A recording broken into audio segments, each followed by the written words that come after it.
그는 실로 우리의 질고를 지고 우리의 슬픔을 당하였거늘 우리는 생각하기를 그는 징벌을 받아 하나님께 맞으며 고난을 당한다 하였노라. 그가 찔림은 우리의 허물 때문이요 그가 상함은 우리의 죄악 때문이라.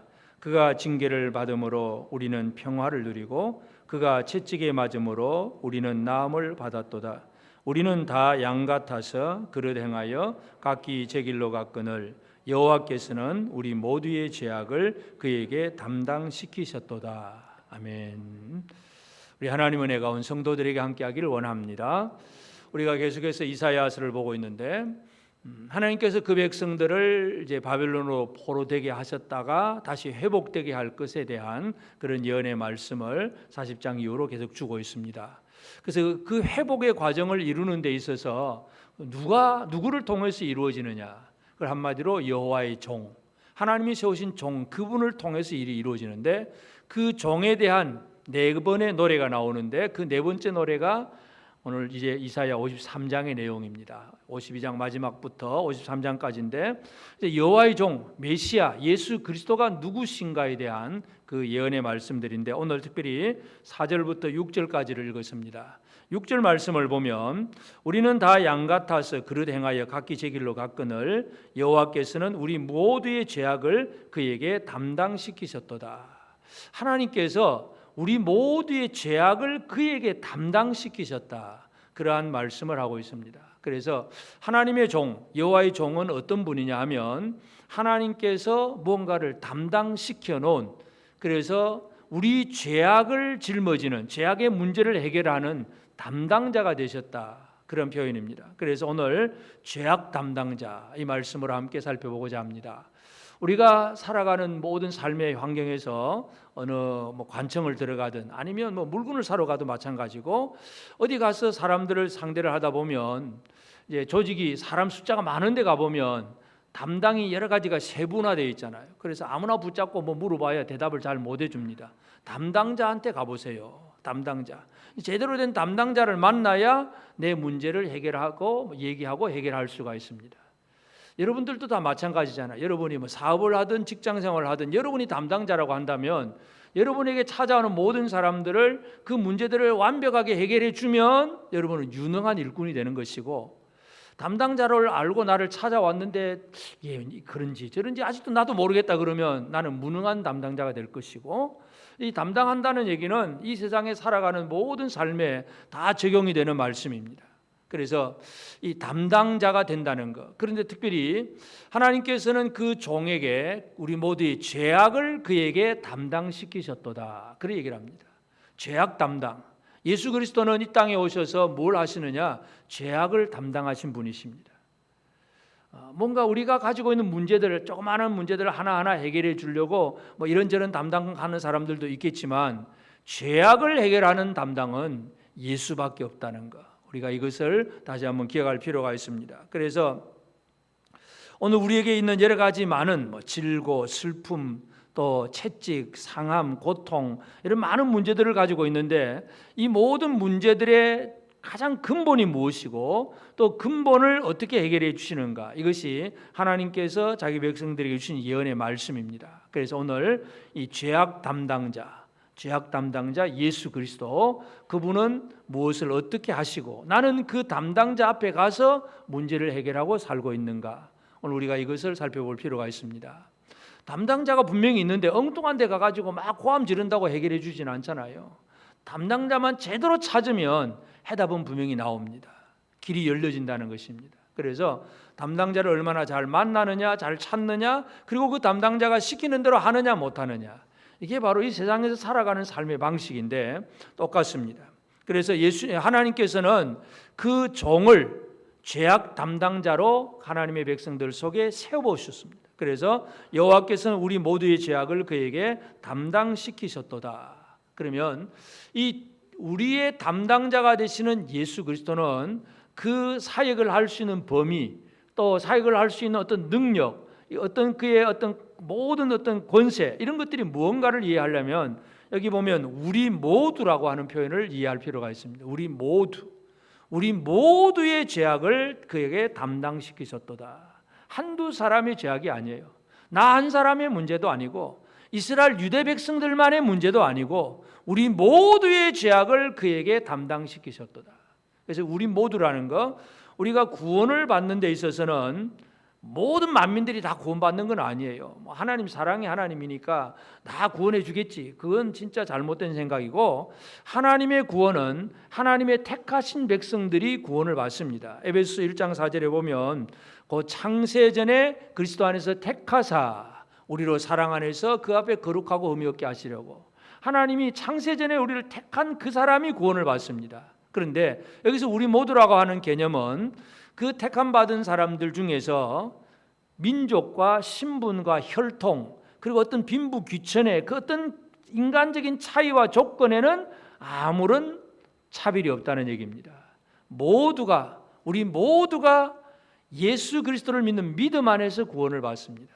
그래서 이제 우리 모두를 오해하는 사람들은 그냥 누구든지 다 구원받는다 이렇게 표현을 하는데, 하나님의 택하신 자들, 그리고 예수 그리스도를 믿는 자들이 구원을 받습니다. 로마서 10장 13절에도 누구든지 주의 이름을 부르는 자는 구원을 받으리라. 누구든지 구원을 받으리라가 아니라 누구든지 주의 이름을 부르는 자는, 이방인도 괜찮고 로마 사람도 괜찮고 헬라 사람도 괜찮고 유대인들도 괜찮고 피부가 시커먼 사람도 괜찮고 하얀 사람도 괜찮고 누구든지 간에 주의 이름을 부르는 자는 구원을 받으리라. 누구든지라고 하는 개념은 온 세계 열방 모든 민족에게 다 통할 수 있는 그런 얘기입니다. 하여튼 그래서 구원을 결과적으로 보면 택함 받지 못한 자들은 구원을 받을 수가 없지만 하나님의 선택 속에 있는 사람들 사이에는 아무런 차별이 없다는 것, 이걸 우리가 먼저 이해할 필요가 있습니다. 그래서 유대인들은 율법적인 조건을 따지잖아요. 네가 혈통이 뭐냐, 할례 받았느냐 안 받았느냐, 늘 이걸 가지고 따지잖아요. 사도 바울이 이방인들에게 전도해 놓으면 율법주의자들이 또 와가지고 야 할례 받아야 돼, 그래가지고 또 할례 받게 만들고, 이게 전부 어떤 조건을 자꾸 만들어가는 게 율법주의자들이지만 예수 그리스도는 오직 믿음을 보십니다. 하나님이 원하시는 것은 바로 모두의 죄악을 담당하시는데, 그 모두라는 말은 믿는 자들 얘기입니다.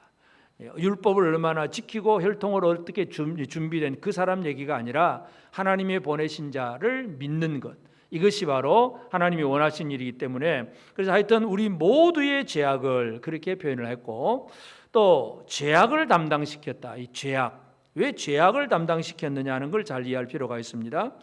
4절 5절에 보면 그는 실로 우리의 질고를 지고, 질고라고 하는 것은 질병으로 오는 고통 얘기입니다. 요즘 우리 코로나 때문에 얼마나 정신적으로 몸으로 막 관계적으로 고통스럽습니까? 이 전부 질고예요. 질고를 지고 우리의 슬픔을 당하였거늘. 슬픔, 질고, 슬픔. 또 그는 징벌을 받고 고난을 당한다. 그가 찔림은, 그가 상함은, 그가 징계를 받고 그가 채찍에 맞음으로. 이 모든 단어들이 우리들에게 있는 모든 고통의 문제들입니다. 질고라든지 슬픔이라든지 고난이라든지 채찍에 맞고 박해를 당하는 것, 이 모든 것들이 우리의 아픔의 문제들인데, 이 아픔의 문제가 우리에게는 있어서 우리는 늘 그 문제를 가지고 하나님 앞에 호소할 때가 많습니다. 하나님 병 고쳐주세요. 하나님 이 경제적인 어려움 해결해 주세요. 하나님 또 저 이렇게 세상이 우리를 박해합니다. 박해를 좀 해결해 주세요. 모든 문제를 가지고 물론 우리가 기도를 합니다. 물론 그것이 틀린 것은 아니겠지만 여기서 우리는 근본적인 문제가 뭔가를 이해를 해야 됩니다. 그 고난과 질고와 모든 것의 근본은 뭐냐 하면 죄악이라고 하는 것입니다. 그래서 하나님께서 담당자로 세우셨을 때에 질병 담당, 또 경제적인 경제 문제 담당, 이런 얘기를 하지 않았어요. 죄악을 담당하시는 분.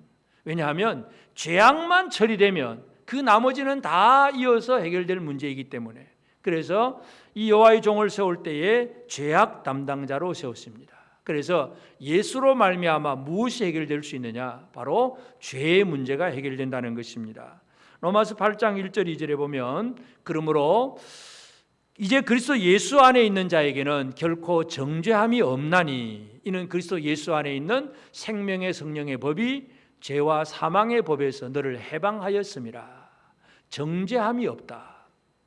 여러분, 요즘 우리나라 사법부를 보면 참 제대로 하는 건지 좀 의아심이 갈 때가 많이 있어요. 하여튼 뭐 그건 또 그들이 하는 거니까 우리가 일일이 간섭할 수는 없지만, 자 이제 뭐 대법원까지 갔는데 이제는 무죄가 될 것인지 유죄가 될 것인지 막 아주 가슴 떨리잖아요. 그런데 대법원에서 무죄 그래 버리면 어떻게 됩니까?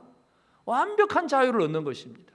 신분, 정치적인 모든 면에 완벽하게 자유를 얻는 거예요. 정죄함이 없다는 얘기잖아요. 정죄를 안 한다는 얘기는 완벽한 자유를 얻는 것입니다. 그런데 세상은 뭐 그렇다 치더라도 죄와 사망의 법에서는 여기에서 해당되지 않는 사람은 아무도 없습니다. 모든 사람들이 죄인입니다. 의인은 없나니 하나도 없다. 모든 사람들이 죄인이기 때문에 죄와 사망의 법, 이러이러한 법을 어기면 죽는다. 이러면 이렇게 하면 벌 받는다. 이 율법적인 문자적인 시각으로 보면 모든 사람들이 죽음입니다. 그런데 예수 그리스도 안에서는 무엇이 이루어집니까? 정죄함이 없다. 예수 안에 들기만 하면, 내가 예수 안에 가기만 하면 정죄함이 없다. 생명의 성령의 법이 죄와 사망의 법에서 너를 해방하였음이라. 예수 안에는 정죄함이 없습니다. 죄악을 해결하신다는 얘기잖아요. 그래서 죄를 해결한다는 개념은 바로 우리를 정죄할 그러한 법조문이 없어지는 것입니다.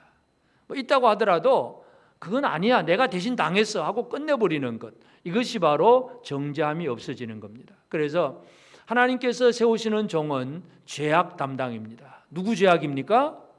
바로 우리 모두 사람의 죄악.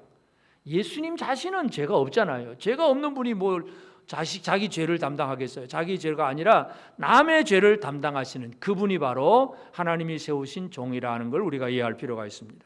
그러면서 우리 모두의 죄악을 그에게 담당시키셨다. 담당시켰다는 얘기는 뭔가를 맡겼다는 개념이에요. 맡겼다는 개념인데, 그 히브리어 단어는 서로 만났다고 하는 표현이 있습니다. 파가라고 하는 단어가 담당시켰다, 만났다 하는 개념입니다. 그러면 결국은 맡기는 분이 있고, 그래서 그 일을 맡는 분이 있습니다. 일을 맡기는 분과 맡는 분 사이에 만남이 이루어져서 그 사이에서 임무가 주어지고 이러이러한 일을 해라. 예, 알겠습니다. 이제 이렇게 되면 담당자가 정해지는 거잖아요. 그것이 바로 담당시키셨도다 하는 얘기입니다. 물론 여기에서 우리가 먼저 기억해야 될 것은 이 모든 것을 담당할 인간은 아무도 없다는 것. 왜냐하면 사람은 자기 죄를 스스로 해결할 수 있는 사람은 아무도 없습니다. 또 내가 죄인이면서 남의 죄를 해결할 수 있느냐? 그것도 아무도 안 되잖아요. 모두가 죄인이기 때문에 이 죄악을 담당할 수 있는 인간은 아무도 없습니다. 그래서 하나님 아버지와 아들과의 그 만남 속에서 죄악을 담당하는 그 임무가 주어진 것입니다. 그래서 예수님은 뭐라고 얘기하시냐면 요한복음 12장 49절에 보면 내가 내 자의로 말한 것이 아니요 나를 보내신 아버지께서 내가 말할 것과 이룰 것을 친히 명령하여 주셨다. 나를 보내신 아버지가 내가 무슨 말을 해야 되는지, 내가 뭘 선포해야 되는지 그것을 친히 명령해 주셨다. 그러니까 아들은 아버지와의 만남 속에서 아버지가 하시고자 하는 모든 일들에 대해서 명령을 받은 분이에요. 그래서 그 명령을 받고 이 땅에 오셔서 아버지의 뜻을 성취해 가시는 그분이 바로 아들임을, 자신을 그렇게 표현을 하고 있습니다. 그래서 담당시켰다는 얘기는 만남을 통해서 모든 임무가 지어지고 책임이 지어지고 모든 권세와 능력까지도 다 주어지는 것이 바로 이 담당시켰다는 표현입니다. 그래서 이제 이 사도들은 이 땅 위에서 복음을 전할 때에 예수를 증거합니다. 그러면 예수가 누구냐? 예수를 어떤 예수를 전해야 되느냐? 한마디로 우리가 기억을 해야 되는데, 담당시켰다는 얘기는 우리가 이제 기름을 부었다는 그런 표현이기도 합니다. 그래서 히브리어에서는, 구약 히브리어에서는 메시아, 헬라어에서는 그리스도. 그래서 예수는 그리스도다. 예수는 메시아다. 예수는 기름 부음 받은 자다. 하나님의 보내심을 받은 자다. 바로 그 얘기입니다. 그래서 사도들이 전도할 때에 사도행전 5장 41절 42절에 보면 사도들은 그 이름을 위하여 능력받는 일에 합당한 자로 여기심을 기뻐하면서 공의 앞을 떠나니라. 사도는 그 이름을 위하여 능력받는 일에 그들이 날마다 성전에 있든지 집에 있든지 예수는 그리스도라고 가르치기와 전도하기를 그치지 아니하니라. 예수는 뭐라고요? 그리스도다. 예수는 그리스도다. 예수는 그리스도다. 예수 외에는 그리스도가 없다. 예수는 그리스도다. 다른 것은 그리스도가 될 수가 없다. 사도들이 열심히 전하고 증거하고 가르친 것이 바로 이 얘기입니다. 예수는 그리스도다.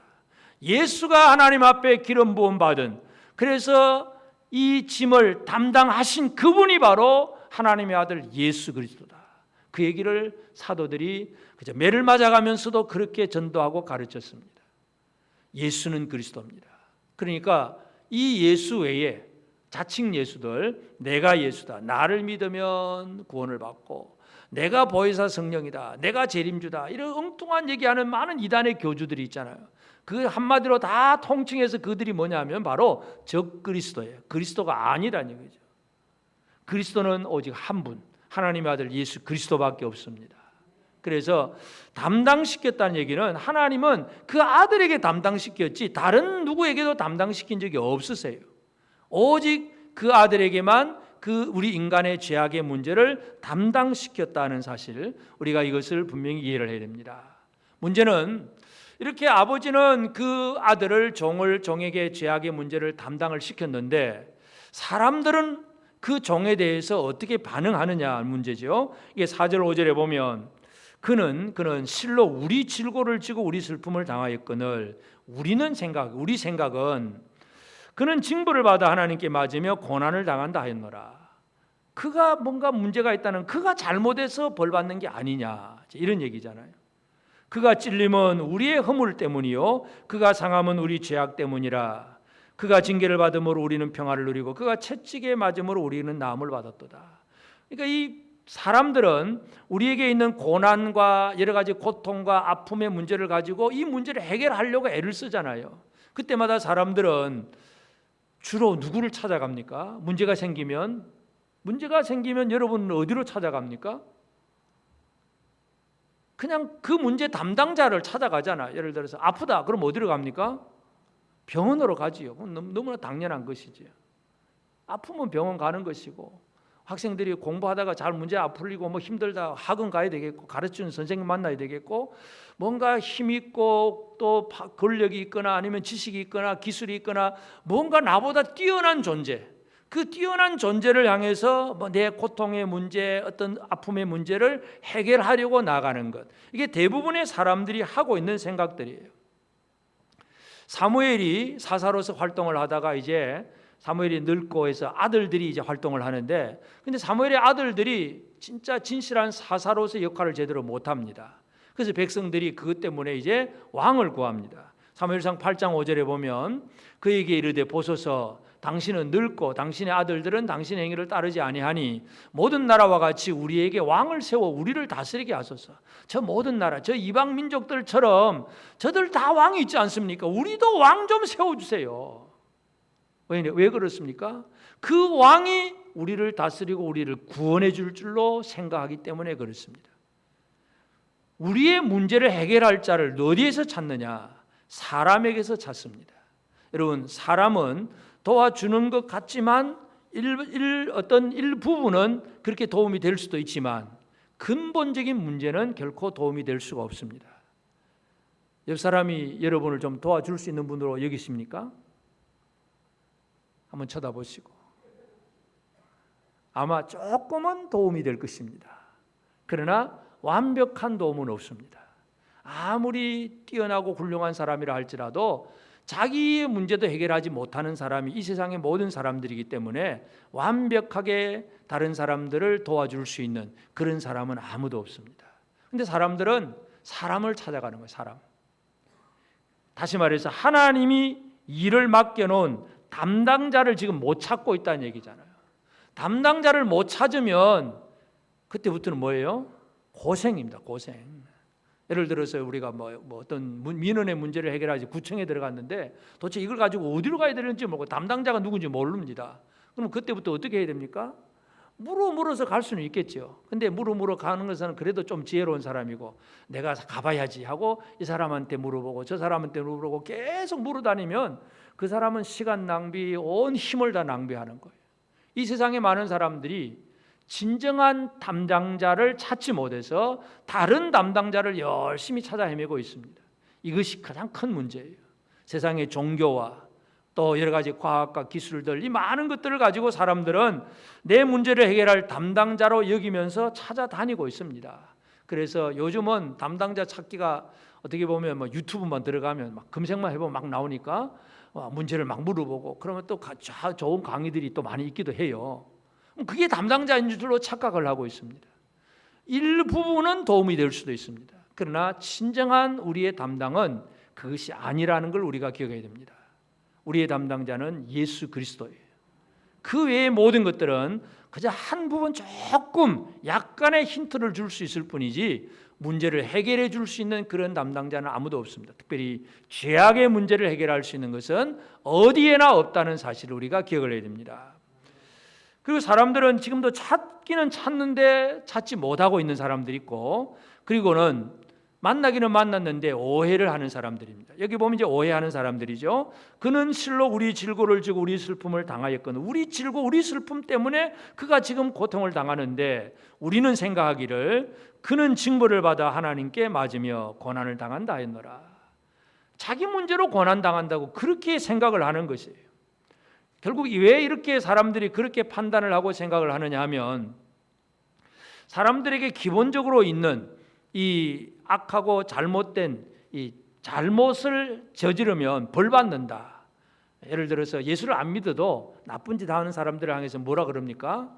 천벌을 받는다. 하늘에 벌 받을 놈이라 그러잖아요. 예수를 믿든 안 믿든 아무 상관이 없어요. 그건 모든 사람들이 기본적으로 하나님이 양심, 종교심을 주셨기 때문에 나쁜 짓 하면 벌 받는다. 그리고 착한 일 많이 하면 복 받을 것이다. 이게 모든 사람들이 가지고 있는 기본이에요.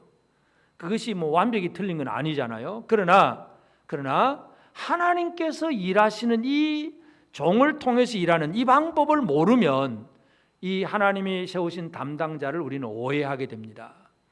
대표적인 예로 우리는 이 권선징악이라 그러잖아요. 악한 것을 그저 징계하고 또 선한 것은 어떻게든지 권면해서 잘 하게 하는 것. 그래서 나쁜 짓을 했으면 이건 분명히 벌을 받는 것이고, 또 좋은 일 많이 하면 복 받을 것이고, 그러니까 착한 일 많이 해야 돼. 이게 모든 세상의 종교들이 다 그 얘기합니다. 여러분, 욥이 고난을 받잖아요. 욥이 10명의 자녀가 다 한꺼번에 죽어버렸습니다. 그리고 재산도 다 불타거나 강도 맞거나 다 없어져 버렸습니다. 몸도 건강을 다 잃어버렸습니다. 완벽하게 실패하고 완벽하게 벌받는 모습입니다.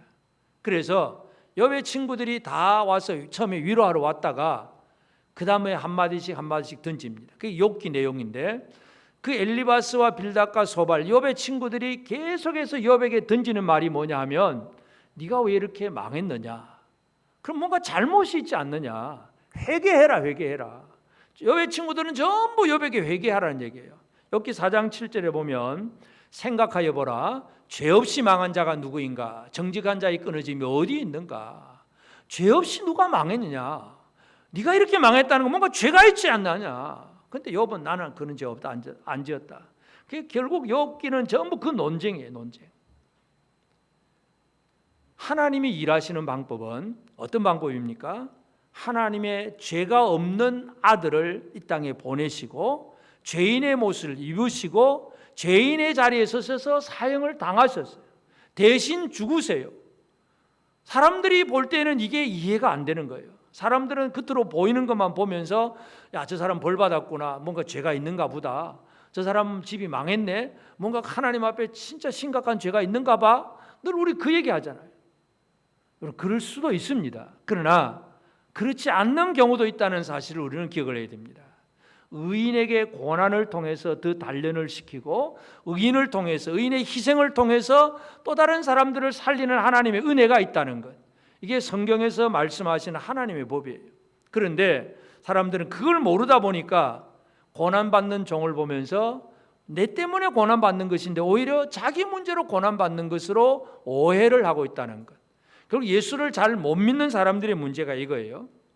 예수를 제대로 믿느냐 못 믿느냐는 것은 예수님이 당하신 모든 고난과 아픔의 문제가 예수님 자신의 문제가 아니라 내 문제라고 하는 사실을 알아야 되는데, 그냥 나는 그것에 대해서는 별 관심도 없고 그냥 뭐 복만 받았으면 좋겠고 아픔이 없었으면 좋겠고 뭐 그냥 그렇게 잘 편안하게 잘 먹고 잘 살았으면 좋겠다.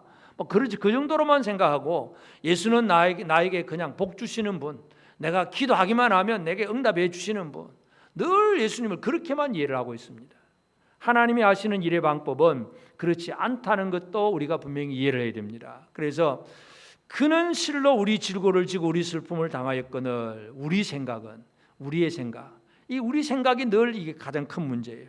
그래서 오해를 하게 되고 이제 오해를 하면 그때부터 그의 삶은 어떤 삶을 사느냐 하면 6절에 보면 우리는 다 양 같아서 그릇 행하여 각기 제 길로 갔거늘 양으로 비유를 합니다. 물론 이제 양의 비유에서는 여러 가지 다른 뭐 깨끗하고 뭐 다 그런 순하고 그런 얘기도 많이 하긴 하지만 하여튼 한 가지 하는 얘기가 있습니다. 양에 대한 비유를 할 때 한 가지 특징은 뭐냐 하면 그릇 행하여 제 길로 갔다. 다시 말해서 길을 잃어버렸다. 양을 비유로 할 때에는 길을 잃어버린 존재로 그렇게 얘기를 합니다. 베드로전서 2장 25절에도 보면 너희가 전에는 양과 같이 길을 잃었더니 이제는 너희 영혼의 목자와 감독 되신 이에게 돌아왔느니라. 전에는 양과 같이 길을 잃었더니 길 잃은 자를 늘 양으로 표현하세요. 그리고 주님은 우리의 목자시고 우리는 양입니다. 아멘. 그럼 우리의 특징이 뭐라고요? 우리의 특징이 뭐라고요? 길 잃어버리는 자들. 양의 특징은 길 잃어버리는 자들. 목자에 대해서 조금만 그림만 생기면 금방 길을 잃어버립니다. 양은 지독한 근시예요. 내다보지를 못해. 그저 1m, 2m 그 앞에 있는 풀만 먹고 뜯어먹다가 목자가 이쪽으로 가는데 그 소리 안 듣고 그냥 풀만 쳐다보다 가다 보면 길을 잃어버리게 됩니다. 그래서 양은 늘 길을 잃어버리는 존재로 그렇게 비유를 하고 있습니다. 여기서도 마찬가지예요. 우리는 다 양 같아서 그릇 행하여 각기 제 길로 갔거늘. 우리는 다 양 같아서. 그래서 우리의 특징은 바로 길을 잃어버리는 자들이에요. 그때 예수님은 뭐라고 대답하십니까? 요한복음 14장 6절에 보면 예수께서 이르시되 내가 곧 길이요 내가 길이다. 나를 통해서 나를 말미암지 않고서는 아버지께로 올 자가 없느니라. 예수 그리스도만이 유일한 길입니다. 이 길을 제대로 가는 것, 이것이 우리에게 중요합니다. 그래서 하나님은 다른 길을 만들어 두지 않았어요. 유일한 하나의 길, 내가 곧 길이요 하는 예수 그리스도만이 우리의 죄악을 담당하는 분으로 세워두셨습니다. 그런데 이 땅에는 많은 종교들이 있잖아요. 길을 만드는 종교들. 그래서 뭔가 이렇게 선을 행하고 또 돌을 닦고 수양을 하고 그래서 뭔가 많이 해서 뭔가 신선이 되고 신이 되려고 하는 그런 세상에 많은 종교들이 있습니다. 그리고 또 그런 종교들이 여러 가지 난무하다 보니까 또 무슨 일이 생깁니까? 우리는 평화롭게 하나가 되어야 되고 일치되어야 되고 그래서 교회 연합 일치 운동 WCC 너는 그 길로 가서 하나님께로 가고 우리는 이쪽 길로 해서 하나님께 가고 결국은 다 하나님 만나는 거니까 우리끼리 싸울 필요도 없고 평화롭게 지내자. 얼마나 좋은 구호예요. 평화롭게 지내자. 싸우지 말자. 왜 이렇게 우리가 편협하게 독단적으로 할 필요가 있느냐. 자, 우리 다 같이 손잡고 열심히 같이 갑시다. 이게 세상이 지금 나아가고 있는 방식이에요. 다른 길, 많은 길들을 다 인정을 하는 거죠. 다른 길, 결국 진리는 하나밖에 없는 거예요. 진리는 하나밖에 없는데 다른 길들을 인정한다는 얘기는 진리를 믿지 않는 거잖아요. WCC가 그런 문제고 또 처음에는 WCC를 반대하던 WE의 복음주의 동맹도 요즘은 WCC 지지를 하기도 하고 하여튼 세상에 한국 교회도 마찬가지예요. 다 그렇게 그냥 동행을 해갑니다. 바로 이런 시대를 살아가고 있습니다. 다 제 길로 갑니다. 길은 하나밖에 없는데 이것이 바로 이 시대의 문제예요. 그래서 많은 사람들이 예수를 하나님께서 담당자로 세우셨는데 엉뚱한 다른 담당자를 찾아서 열심히 헤매고 있는 것, 이게 바로 이 시대의 문제이기도 합니다. 이것은 이사야가 그 당시 예언으로 하는 말씀이기도 하지만 유대인들도 마찬가지고 오늘 우리 시대 우리의 문제도 마찬가지입니다. 그래서 담당자를 제대로 만났느냐, 그 담당자와 제대로 우리가 이 하나가 되어서 그 내 모든 문제들을 맡겨놓고 문제 해결을 받느냐, 이게 참 중요한 문제잖아요. 그래서 오늘 우리는 이 죄악 담당자이신 예수 그리스도를 어떻게 만나고 그분 앞에서 우리 문제를 어떻게 해결할 것인가, 이게 가장 근원적인 문제입니다. 그래서 제일 첫 번째 우리가 좀 해야 될 것은 내 생각, 우리는 생각하기를 늘 우리 생각이 앞서요. 내 생각이 앞서서 내 생각으로 보고 판단을 합니다. 겉모습만 보고 판단한다든지, 아니면 내 생각은 좀 좁은 생각, 그저 우리 가족, 우리 교회만, 우리만 잘 살자. 하나님은 뭐예요? 우리 모두의 제약을, 우리 모두의 제약을. 하나님의 마음은 넓어요. 물론 거기에서 만민 구원은 아니라고 아까 말씀드렸는데, 하여튼 하나님은 우리보다 모든 것을 보게 하세요. 창세기에 보면 하나님이 아브라함을 선택할 때도 마찬가지. 창세기 12장 3절에 보면 너를 축복하는 자에게는 내가 복을 내리고 너를 저주하는 자에게는 내가 저주하리니 땅의 모든 족속이 너로 말미암아 복을 얻을 것이라. 하나님은 아브라함이 누구를 얘기합니까? 땅의 모든 족속을 얘기합니다. 그 당시 아브라함이 살던 그 당시의 모든 족속은 어떤 사람들입니까? 뭘 하는 사람들이에요? 그들은 우상 숭배자들이에요. 하나님에게서 떠나 있는 사람들이에요. 하나님을 알지 못하는 그런 사람들까지도 하나님은 쳐다보시면서 아브라함을 통해서 그 모든 족속들이 복을 받을 것이다. 하나님 그렇게 얘기하세요. 예수님도 마찬가지예요. 부활하신 예수님이 제자들에게 뭐라 그럽니까? 마태복음 28장 19절에도 보면 그러므로 너희는 가서 모든 민족을 제자로 삼아. 모든 민족. 그러니까 구약이나 신약이나 똑같아요. 하나님은 모든 민족, 모든 족속. 예수님도 제자들을 보내면서 모든 민족을 얘기하세요. 이게 하나님의 마음인데, 오늘 우리가 살아갈 때 우리의 마음들은 너무나 편협되어 있거나 좁은 마음이 되지 않았을까? 이제 우리가 스스로를 한번 돌아봐야 됩니다. 내 생각으로 사느냐, 하나님의 생각으로 사느냐. 하나님은 고난을 통해서, 의인의 고난을 통해서, 희생을 통해서 사람을 살리는 사랑의 방법으로 살아가는데, 우리는 그저 열심히 하면 복 받을 거다 하는 이 개념에서만 열심히만 하고 있지 않는가? 하나님의 생각과 우리의 생각이 얼마나 다른가? 이걸 알고 그 내 생각을 버리고 하나님의 생각에다가 좀 우리가 맞춰가는 그 삶을 살아가야 됩니다.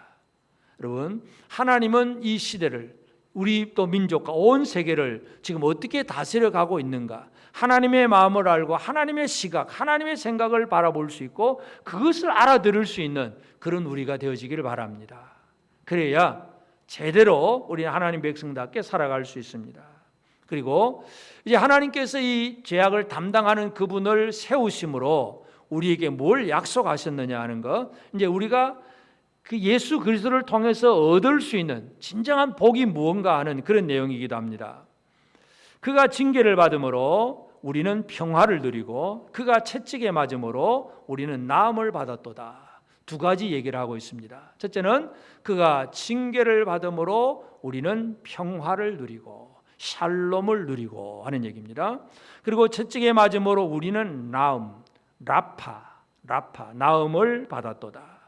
오늘 하나님 앞에서 우리가 누려야 될 복이 바로 이것입니다. 예수 그리스도를 통해서 우리에게 주시는 복이 두 가지입니다. 첫째는 샬롬입니다. 샬롬은 관계에서 오는 평안입니다. 아무런 문제가 없어서 평안한 게 아니라, 예를 들어서 몸이 건강하고 모든 일이 잘 되어가도 누군가의 관계 속에서 틀어지고 그 사람 때문에 뭔가 불안하고 뭔가 이렇게 스트레스 받으면 그건 샬롬이 아니에요. 핵심은 하나님과의 관계에서 샬롬이에요. 아담이 죄를 짓고 나니까 어떻게 됩니까? 에덴 동산에서 내어 쫓깁니다. 하나님 내어 쫓아버립니다. 관계가 파괴되었다는 얘기죠. 그래서 예수 그리스도를 통해서 오늘 우리에게 주시는 진정한 복은 샬롬의 복입니다. 우리는 평화를 누려야 되는데 하나님과의 관계 속에서 평화를 누리는 것. 그래서 우리의 죄악 담당자이신 주님께 가서 우리 문제를 해결하고 나면 첫 번째가 뭐가 회복이 됩니까? 하나님과의 관계가 회복이 됩니다. 여러분은 하나님과 샬롬입니까? 아멘. 하나님과 샬롬이 돼야 돼요. 하나님과 샬롬이 되고 그 다음에 형제들과도 샬롬이 되는 건 너무나 당연한 일이고, 하나님과의 관계가 끊어져 버린 상태에서는 다른 아무 무엇이 있다고 하더라도 그 문제는 해결되지 않습니다.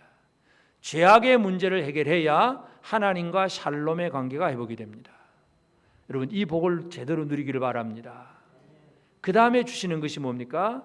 그가 채찍에 맞음으로 우리는 나음을 받았도다. 나음, 히브리로 라파라고 합니다. 라파, 치료하는 것, 나음입니다.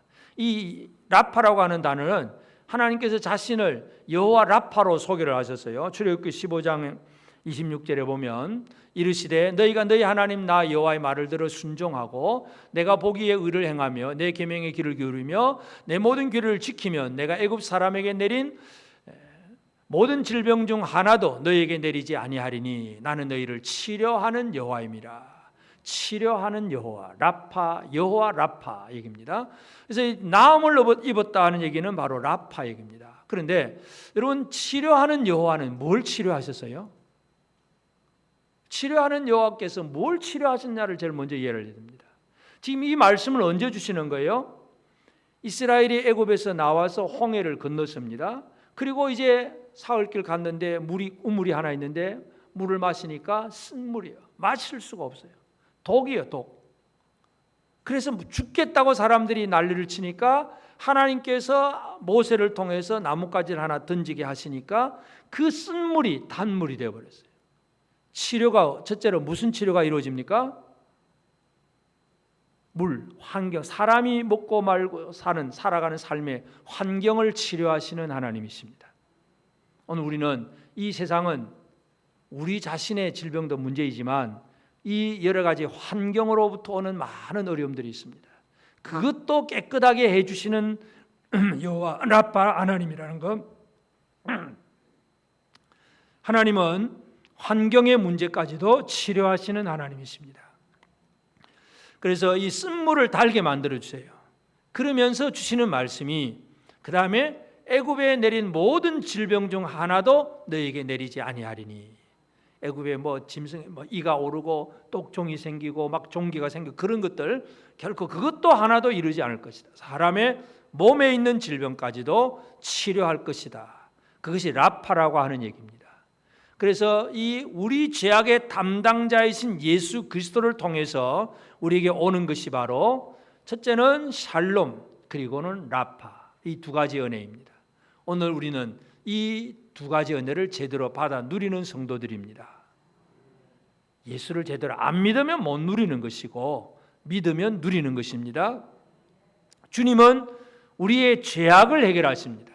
그러면 죄악의 결과로 나타나는 그러한 관계의 파괴라든지 여러 가지 많은 질병이라든지 많은 문제들이 여러 가지 많은 현상들이 나타나는데 죄악을 해결하는 것이 바로 예수님이 하시는 일이고 그러다 보면 그 나머지 부분들은 자동적으로 해결되는 것, 그 원리를 설명을 하고 있습니다. 그래서 오늘 우리에게 가장 중요한 것, 내가 진짜 나의 죄악의 담당자이신 예수를 만나면 나는 뭘 누려야 됩니까?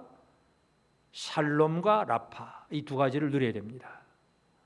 옆 사람에게 한번 우리가 확인을 시켜두겠습니다.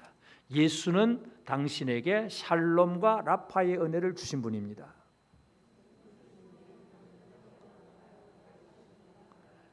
샬롬, 라파 그러면 외우기 힘들면 관계가 회복이 되고 평화와 나음을 주신 분입니다. 바로 그 얘기입니다. 예수 그리스도로 말미암아 지금 우리에게 가장 중요한 것은 평화와 나음이에요. 이것이 바로 예수로 말미암아 이루어지는 거예요. 그 이루어지는 것이 죄악을 처리함으로부터 이루어지는 것입니다. 그래서 오늘 우리는 이 우리의 죄악의 담당자 예수 그리스도를 제대로 만날 수 있느냐, 이것이 우리에게 가장 중요한 부분이에요. 다른 길은 없습니다. 오직 예수님 담당자를 제대로 찾아서 그 담당자를 제대로 만나야 문제를 해결할 수 있습니다. 그리고 이제 담당자를 만났다면 그 다음에 할 일이 있습니다.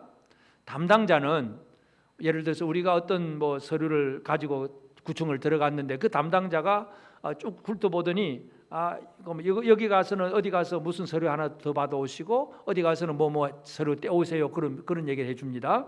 그럼 여러분 어떻게 할까요? 당신이 담당자니까 알아서 해. 나는 여기 있을 거야. 그렇게 할 것입니까? 시키는 대로 가서 서류를 떼올 것입니까? 어떻게 할 거예요, 여러분은? 시킨 대로 가야지. 안 가면 어떻게 됩니까? 담당자는 답답한 게 하나도 없어요. 내가 답답하지. 주님이 우리의 담당자라고 한다면 그 담당자가 시키는 대로 사는 것이 중요합니다. 제 길로 가는 것, 제 생각으로 사는 게 아니라 담당자의 시키는 대로 순종하는 삶이 제대로 그 은혜를 누리는 생활입니다. 오늘 우리는 내 마음 내 생각대로 가는 길이 너무 많아요. 내 선입관, 내 상식, 내가 가지고 있는 어떤 조그마한 그 어떤 편견, 이거 가지고 이렇게 해야 돼, 저렇게 해야 돼, 많은 방법들을 연구해내지만 담당자이신 예수 그리스도가 시키는 대로 살지 않고 내 멋대로 하면 아무리 열심히 해도 소용이 없는 거잖아요. 유대인들이 얼마나 열심히 합니까? 우리가 사도 바울도 봐도 회심하기 이전의 사울의 모습이 어떻습니까? 태어난 지 8일 만에 할례도 받고 율법의 학문도 철저하게 공부를 하고 하여튼 율법을 지키는 데는 두 번째 가라면 서러워할 정도로 열심을 가지고 지켰고, 아니 이단 같은 이단 같은 사람만 그런 사람들은 이거는 잡아 죽여야 돼 그러면서 대제사장한테 공문 받아 가지고 그 사람 죽이러 가던 그 뜨거운 열정을 가진 바리새인들, 그 바리새인들을 향해서 예수님이 계속 퍼부은 말씀이 뭐예요? 화 있을진저, 화 있을진저. 왜냐하면 엉뚱한 길을 가고 있거든요. 인간이 이렇게 열심히 하면 잘 할 수 있을 거야. 우리가 손 씻고 발 씻고 그러면 깨끗해지고 정결해질 수 있을 거야. 안식일이니까 우리는 아무것도 안 해. 그러면서 병든 자들, 연약한 자를 돌볼 생각도 안 해. 그런 자들을 향해서 예수님께서 화 있을진저 그렇게 저주를 퍼부으신 거예요. 예수님이 뭘 하라고 하시는가를 알아야 되는데, 유대인들은 그냥 율법을 문자적으로만 열심히 지키면 그것이 의로운, 그것이 복받은 자로 그렇게 착각을 하고 있다는 얘기잖아. 이 오해, 자기 생각, 여기에서 벗어나야 됩니다. 우리는 주님이 시키는 대로 살아가야 됩니다. 주님이 말씀하신 대로 순종하며 살아가십시다. 주님이 오늘 우리에게 뭐라고 명하시든지 주님이 말씀하신 대로 우리가 살아가야 되잖아요. 우리는 우리에게 들려지는 뉴스가 너무나 많잖아요. 요즘은 국가적인 온 세계적인 질병의 문제이기도 하고, 그래서 어떤 분들은 말을 참 잘 듣습니다. 물론 잘 안 들으라는 그 얘기는 결코 아니에요. 중대본 발표가 나왔습니다. 오늘부터는 이렇게 하지 마세요. 이렇게 하세요. 그래도 말 안 듣는 사람은 여전히 안 듣죠. 또 듣는 사람은 듣고. 방역을 위해서는 우리가 조심스럽게 해야 될 부분에 대해서 들을 건 분명히 들어야 되겠죠. 그러면서도 요즘에 드는 생각 중에 하나가, 아니 교회에서 예배는 드리는데 모임은 하지 마라. 지금은 안 모이는 거예요, 여러분. 교회에서 모임은 소모임은 안 되고, 그 교인들이 나가서 카페에 모여서 차 마시고 식당 가서 밥 먹는 것은 그는 교회 이름으로 아니고 그냥 모이는 건 괜찮고, 교회 이름으로 모이면 안 되고, 도대체 이게 무슨 명령인지 무슨 정부 시책인지 이해가 안 되는 경우들 많이 있어요. 들을 건 들어야 되겠지만 우리가 진짜 들어야 될 말씀은 주님의 말씀입니다. 주님이 우리에게 뭐라고 하라고 하시는지, 뭘 하라고 하시는지, 주님께서 하라고 하신 그 말씀에 순종을 잘하는 것이 가장 중요한 일입니다. 그래서 우리가 일반적인 어떤 은사 속에서 우리가 들어야 될 것들은 잘 듣고 순종하고 해야 되겠지만, 저도 이제 마스크 2번 쓰고 설교를 해보니까 도무지 안 됐어요. 오늘 벗었습니다. 이 가슴이 답답해져가지고 막 안 되겠다 싶어 항복을 해버렸습니다. 주님이 지켜주실 줄로 믿고. 하여튼 일상생활 속에서는 쓰긴 해야 되겠지만, 하여튼 설교할 때는 도무지 안 돼요. 하여튼 우리는 이 죄악을 담당하신 그분께 순종하는 것, 다른 것 세상에도 어느 정도는 순종해야 될 일이 있지만 주님께 철저하게 순종하며 나아가는 삶이 우리의 죄악의 문제, 근본적인 문제를 해결하는 것이고, 그것이 우리에게 평화와 나음을 주시는 은혜입니다. 오늘 우리 모두에게 평화와 나음의 은혜가 있기를 바랍니다. 샬롬과 라파의 은혜가 우리 모두에게 있기를 원합니다. 그분은 예수 그리스도를 통해서 이루어지는 일입니다. 우리의 담당자, 죄악 담당자 제대로 만나야 됩니다. 그리고 가서 시키는 대로 하라. 시키는 대로. 만나기는 만나는데 내 마음대로 하면 그것도 안 되잖아요. 제대로 만나고 제대로 듣고, 그리고 그 지시하신 대로 순종하며 나아갈 때에 우리는 하나님께서 우리에게 허락하신 이 놀라운 은혜를 누릴 수가 있습니다. 그래서 하나님은 이사야를 통해서 이 회복될 나라의 그 여호와의 종의 그 위치가 무엇인가? 우리 모두의 죄악을 담당하는 자다 하는 것을 분명하게 선포하셨습니다. 이것은 오늘 이 시대에 저와 여러분에게도 그대로 적용되는 말씀입니다. 내 죄악의 담당자가 누구라고요? 예수님. 우리가 문제만 생기면, 어떤 법적인 문제 생기면 변호사를 찾잖아요. 근데 그 변호사가 잘해서 이겨줄 수도 있지만 잘 못할 수도 있어요. 그러나 우리 죄악의 담당자는 예수님밖에 없어요. 하나님 앞에 친정으로 정죄받지 않고 구원받게 하시는 분은 예수밖에 없어요. 왜냐하면 대신 죽으셨으니까, 대신 찔리셨고 대신 채찍에 맞으셨으니까 이 죄악의 문제를 해결하셨어요. 이 분을 제대로 믿고 의지하고 그분이 시키는 대로 제대로 살아갈 수 있는 저와 여러분 모두가 꼭 되어지기를 바랍니다. 아멘.